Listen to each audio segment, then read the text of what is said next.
I think we're live. I'm gonna double check. Oh, Lulu, really? Okay, so I can mute on this end. I think the mic is actually working today, but if not, somebody please let me know. There's a little bit of a delay, but I'm trying to watch the chat box on YouTube while also making sure that the stream is okay on the other. And Lulu is not happy about me in here talking to somebody other than her, apparently. So, let's see if I can crank up my volume a little so I can hear when you guys chime in. Maybe it'll give me a notification. It's been a few months. Oh, I think I am going to attempt to post this over in the Facebook group too. I feel like giving everybody the reminder. I know we have all got a lot going on right now. So, let's see. Roquet's Grim Readers. And I'll do the thing that I generally don't because I hate it. Doing the at everyone, but we will do that. Okay.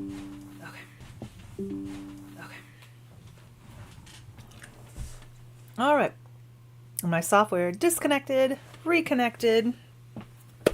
So hopefully we're back. We've been having some weird issues with our internet. I don't know if I just need to check over the device really well, make sure the cords are all good and secure. On our router. We haven't had it that long. It's through T-Mobile. It's been pretty good up to this point, but now it's like once or twice a week it just dies. And not like dies like where you can hit a button. Like you have to unplug it and plug it back in to get it to boot up. So not so fun, but we will hopefully be getting that resolved this week. There's just been a lot going on. So, oh, I see my honey in there. Hello, I'm here in the living room. I guess hopefully the mic's working tonight. I think it showed up that it was. So I'm going to real quick go through things. I know a lot of you will probably be watching this after the fact, but the giveaway is running until the end of January, so you've got a little bit of time. So why am I being ignored? You're not being ignored. There is a slight delay. I do apologize if I'm not responding quickly enough. So, this month's giveaway includes one of these little samples of tea. It is really strange not being able to see what I'm doing on here unless I'm in the software, so hopefully the light there. But it comes with one of these teas. If you've gotten one of the tea diffusers that I've had in past ones, awesome. You can use any tea diffuser for it. I should do another one with the tea diffusers. Those are really fun. I think I've got one or two in here. I think there were a set of these that I might be doing again soon. The little Grim Reaper or Grim Steeper. Sorry about that. And so yeah, in addition to the tea this month, a copy of Blood Vice and the usual sticker magnet bookmark and a keychain. Oop. And then a few little Grim Bookish stickers, probably just a different assortment. Same with the tea. I've got like just a whole bunch of different flavors, so it's just kind of a random selection. If you happen to win the giveaway and I send you an email about it to let you know and to request your mailing address, and there's a certain type of tea that you dislike or you're allergic to or anything like that that you'd like to mention, I'm happy to dig through the stash that I have here and find something that will work for you. So we go up to Columbia pretty regularly, just my cancer follow-up appointments, and when we go just for other appointments nearby. They have a new store in the mall that we hadn't been to yet. I believe it was called Mother Moon, but it's all Native American goods, and Zave picked out a little friendship bracelet to send to a new friend that he has and a Valentine coming up. So if you're in the central Missouri area and sometimes go to the mall, be sure to check them out. They're right next to Vintage Stock, which we always go to because Zave likes to check out the movies there. He's real big into DVDs. So other fun stuff. I bought some books from a friend who is actually joining the Literacy Council with me. So I'm excited about that, to have some more people that I know that I'm bringing in. And so she was selling off some of her books. I probably should do the same. I've got like stacks of them, but I will probably find room for a few more anyway. But I haven't read these yet. They're on my list for this year now, and I got them from Heather. So The City in Glass, You Exist Too Much, and Finding the Mother Tree. So if you've read any of these, if you like them, didn't like them, send me a message. Let me know. Let's see. I think I'm still... Oh, yep, that's still my honey chiming in. It's an incredible store. Yeah, there were so many cool things in there, but we'll definitely be back there. I think I maybe shared this one with you guys last time. I can't remember. I checked it out from the library. I'm a big Ray Kurzweil fan. I loved his Age of Spiritual Machines, and I have his Age of Intelligent Machines, a textbook. But he had, and of course this is the sequel, The Singularity is Nearer. So he had The Singularity is Near. So that's on this list, the 2026 list too. I did finish The Invocations by Crystal Sutherland in a single day. It was around 400 pages, and I plowed through it. It was such a good read. It's demons, serial killer, murder mystery. My recording software is disconnecting and reconnecting. It says it's reconnected again. Sorry about that, guys. Anyway, I was talking about Crystal Sutherland's The Invocations, witches, demons, serial killer, murder mystery. It's classified as YA. It's pretty dark for YA, but all the main characters are 17. I really enjoyed it though. Like I said, finished it in a single day. I'm now reading A Magical Mending. My critique partner, Corey M. Shrum, who I've mentioned a lot and read all of her books up to this point, just released it. It is a cozy fantasy. Kind of has this kind of just fantasy vibe of this warrior woman. The wars just ended. She lost her brothers and father in it, and she's decided that she's going to go to the cottage that she grew up in with her mother. I don't know if it's just kind of like a retirement thing. She's older, and there's no war to train for anymore. So I'm maybe like 50 pages in, really enjoying it so far. That's number 2 for me this year. I feel like I should have read more books by now, or 20 days into the new year. But we've been busy with doctor appointments, and mostly doctor appointments, and trying to get my office whipped back into shape. So I don't know how much you can see. It's still a bit of a wreck back there, but getting closer. Oh, for Christmas, I got new guitar strings and a little string changer tool and a new capo. I have not played in quite some time. My guitar, it's very neglected in the corner. These strings definitely need to be updated, changed.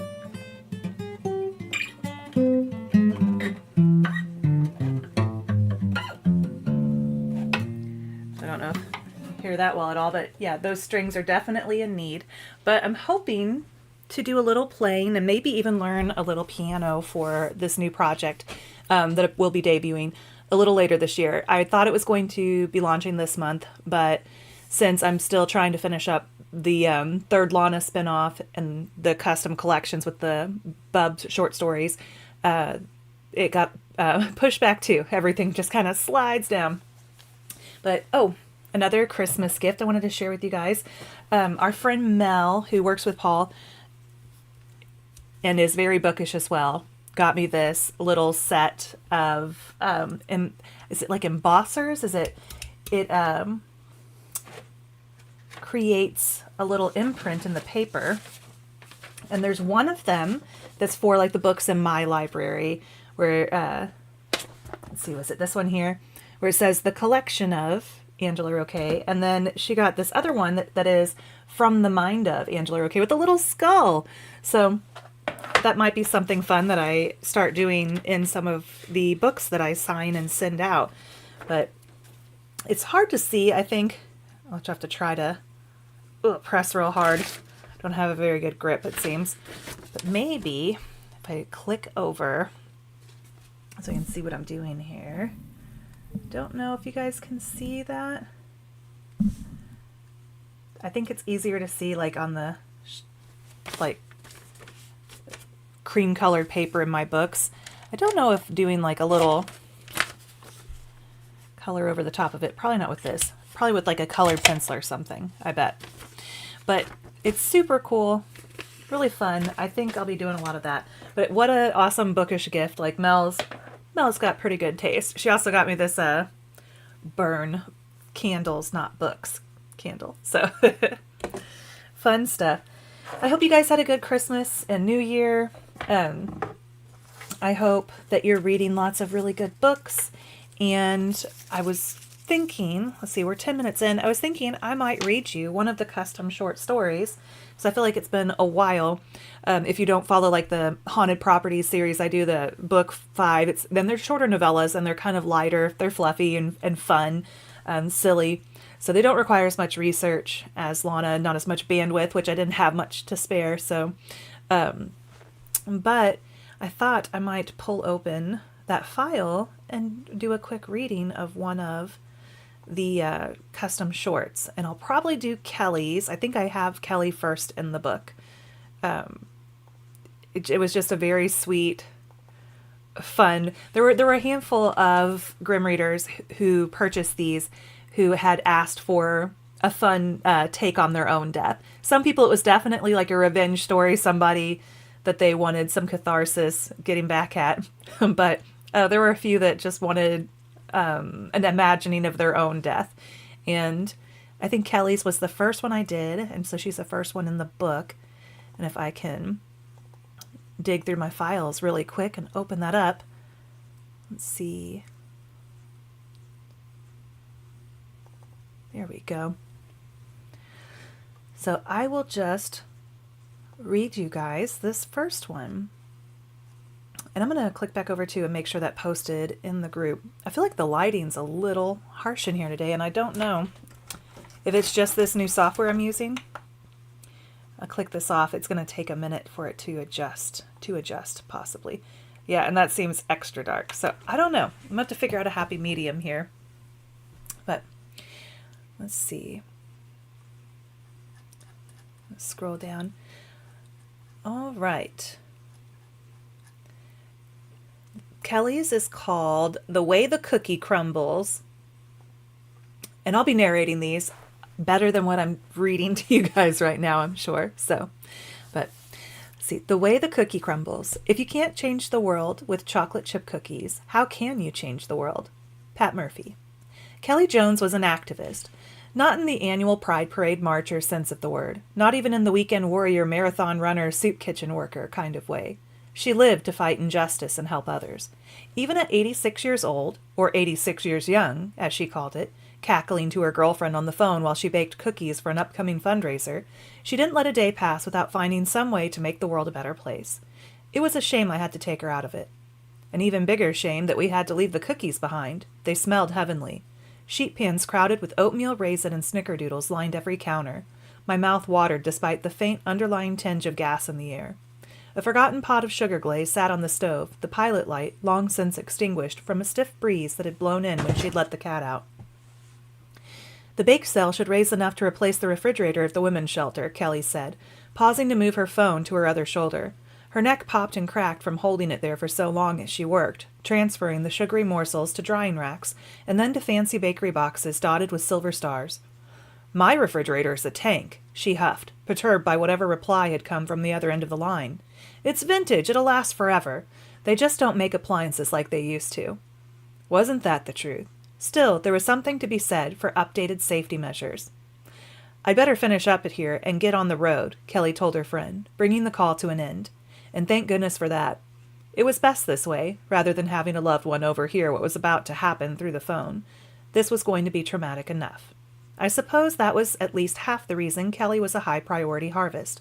The other half being her sporadic travel schedule, passing out water at the Capitol and sleeping bags to wildlife survivors in California. It was hard telling how many of those places had claimed a piece of her heart. If she wasn't collected in a timely manner, her soul could wander off to any number of locations. She'd give the Lost Souls unit a run for their money. But not on my watch. I reclined against the doorway leading into the living room and glanced up at the clock on the wall. Any second now. Kelly stuffed her phone in the pocket of her ruffled rainbow-striped apron and tilted her nose in the air. Something was burning. The wrinkles at the corners of her eyes deepened as she glanced at the timer on the stove. the timer she'd forgotten to set for the latest batch of snickerdoodles, when her fat feline overlord had casually knocked over a bag of sugar and yowled to be let out. "Ah, fuck," Kelly squealed, reaching for her oven mitt. That was my cue to retreat into the living room. I did a half spin, pressing my back against the wall just before a burst of fire licked the edges of the open doorway. Somewhere deeper in the house, a fire alarm went off. I was sure I'd seen it, one in the kitchen, too. People just didn't check batteries often enough. I waited another few seconds before heading back into the kitchen. The blast from the oven had thrown Kelly backward onto the kitchen island.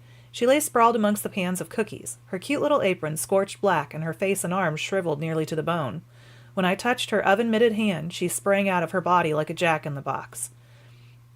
Fuck, fuck, fuck. Apologies for anyone's ears who are burning. It's just in the story, so we're reading it. She chanted as she scrambled around the room, doing her best to put out the numerous fires despite no longer being corporeal. It wasn't until she tried and failed to turn on the sink faucet that she noticed she wasn't alone. "I'm not with the fire department," I said, guessing at the reason for her furrowed brow. This wasn't my first house fire. I was all too familiar with burn victim logic. "Not a new neighbor, and I don't have a blowtorch. Your stove had a gas leak."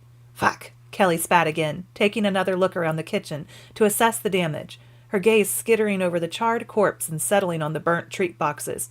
"My cookies are ruined." I snorted. "Your house is literally burning down, and you're worried about cookies?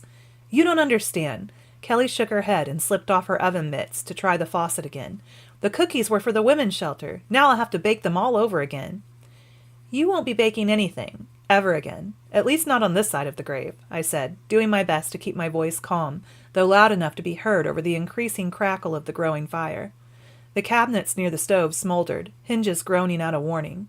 But it was the curtains over the sink turning to ash and drifting into the sink basin that finally turned Kelly's attention back to me. "No, not yet," she begged, taking note of my black robe. "I still have so much to do." "You've done enough," I said, opening my hand toward the back door to encourage her outside. There was no need for her to get a closer look at her mutilated remains. Even I was having a hard time, and that was saying something. Besides, the fire was only just getting started. Soon, it would settle in for the long game of burning down the house. It would be a closed casket for Kelly Jones. "But who's going to take care of Ebenezer?" she said as we stepped out onto her back patio and cut across the lawn toward the garden gate. "Ebenezer?" I frowned. "Your file said you lived alone." "My cat," Kelly explained. "He'll be homeless." "I'm sure someone will adopt him." I patted her arm, then gave it a squeeze as she turned back toward the house. "Hey, maybe that women's shelter will feel bad that you bit the big one over their bake sale and take him in." "They have a hard enough time affording diapers," Kelly snapped. "They're in no position to provide for a senior cat who requires a special diet. Maybe Linda can take him. I'll just pop over to her house to explain his feeding schedule and—" "That's a negative." I tightened my grip on her arm and fished out my coin with my free hand.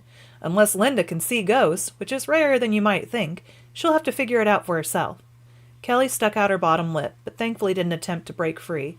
"Oh," she perked suddenly. Rachel has a Ouija board. I'll go over Ebenezer's diet with her.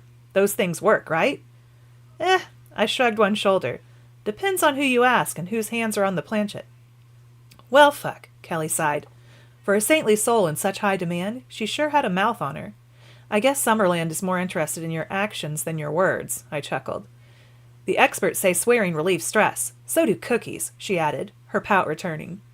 "Well, heaven has the best cookies in eternity, but I tell you what," I said, pointing my coin at her. "We'll place a seaside to-go order and drop by there first." "They have cookies in heaven?" Kelly seemed amused by the idea, then horrified.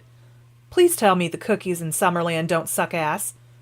"Oh, their cookies are fine," I assured her, "but they're better known for fairy cakes."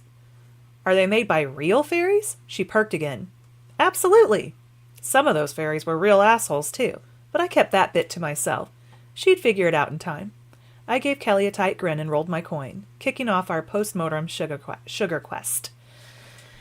Okay, I'm going to pop back over and see if I'm missing anybody. Okay, hopefully the software is working right still. And we are about 20 minutes in, so I'm probably going to go ahead and tell you guys good night. Let's see. I'm going to pop back over to Facebook real quick, too. I think the post went through. I should have probably dropped the reminder a little earlier, but I was gone most of this morning. We had a Literacy Council meeting in Sedalia, which I'd mentioned I dragged Heather off to.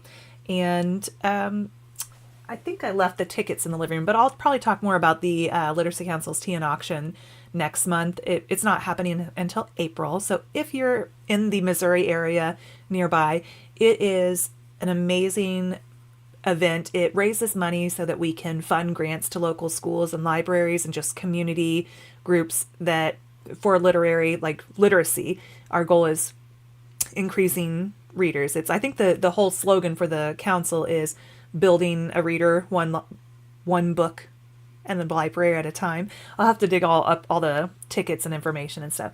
So, but yeah, I'll talk more about that next month because we've got a little bit of time.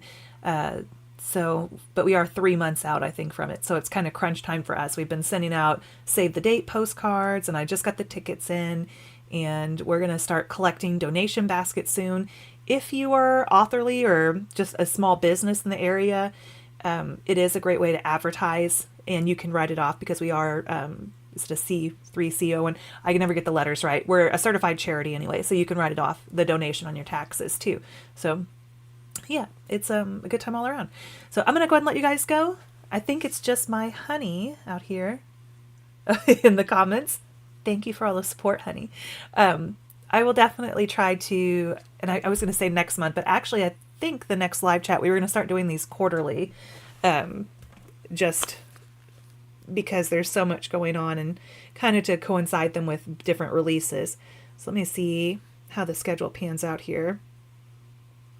The tea and auction is on April 19th, and I may end up doing the April live chat a little earlier just so I can give you guys a little bit more notice. So maybe like April 7th. We may plan on that. I think that's the Tuesday after Easter. So, but yeah, so I know you guys will be catching this after the fact. I'll go ahead and plug in the giveaway link so you can enter that. I need caffeine. My brain is fizzling. So, all right. I'll catch you guys next time. Have a good week. Have a good 3 months. I guess I'll see you in April. Let me see if I can figure out how to close down the software. Oh, the marshmallow fluff. She's way down outside the door. We'll do her cameo, and then I'll tell you all good night again. So. Do you guys want to come say good night? Oh my goodies there. Let me get back over here, Lulu. Watch out for the guitar. Watch out for the guitar. Ugh. Yep. You get up there and say goodbye to everybody. Let's see if Xavier and Paul are going to come in real quick too. Oh, Lulu. You ready for your dinner, aren't you? Is it very serious? Yeah.